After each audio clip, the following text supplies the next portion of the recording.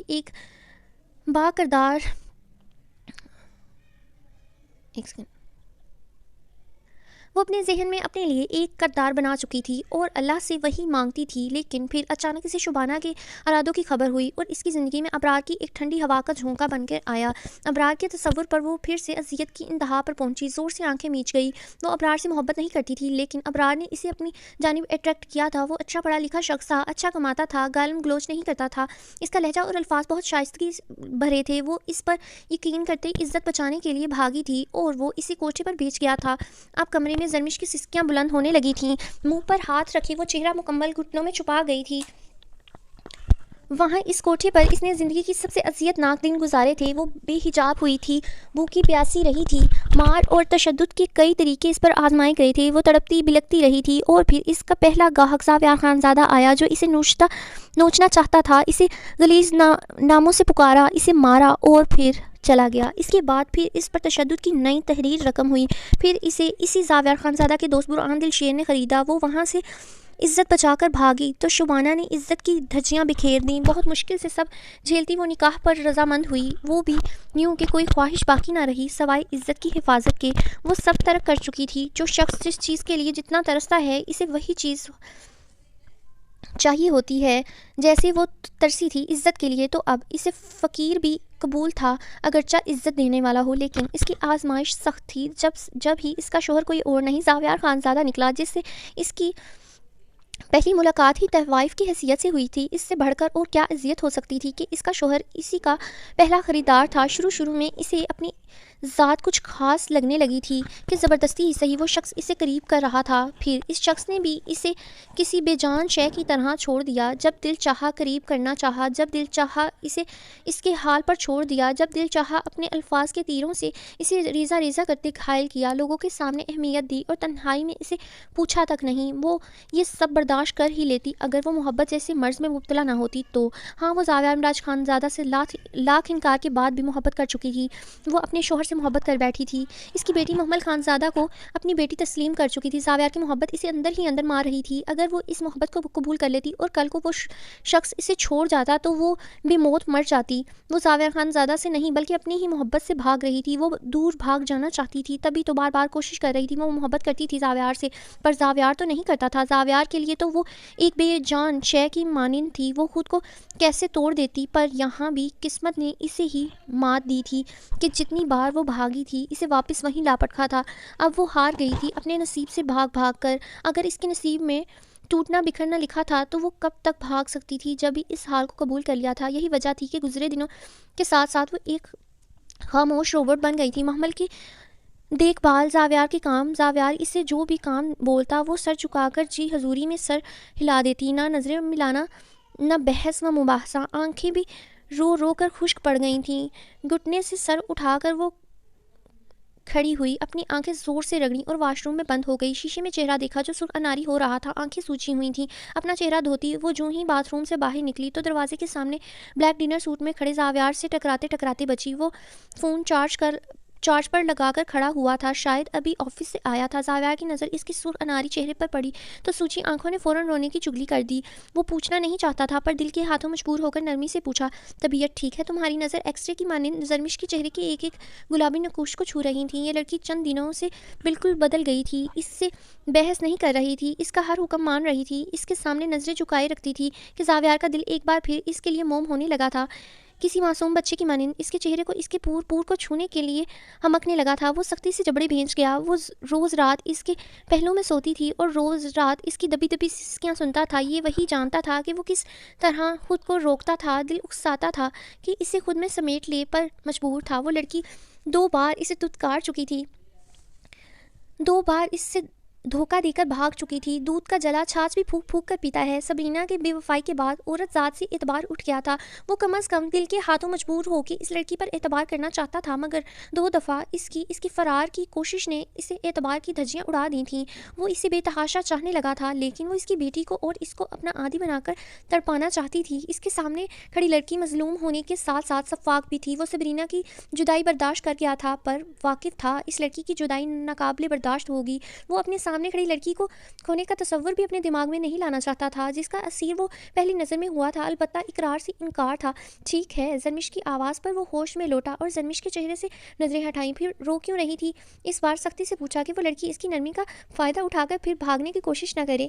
آپ کو کوئی کام ہے؟ وہ زاویار کے سوال کو نظر انداز کر گئی۔ زاویار نے لب بھینچے سے دیکھا۔ میں فریش ہونے جا رہا ہوں، میرے کپڑے نکالو اور میڈ سے کہہ کر بلیک کافی بنواؤ۔ بے تاثر لہجے میں حکم دیتے وہ واش روم میں بند ہو گیا۔ زرمش نے دروازے پر دستک دی تو ایک ملازمہ اندر آئی۔ زرمش نے اسے کافی کا کہا اور خود ڈریسنگ روم میں چلی گئی۔ جاری ہے۔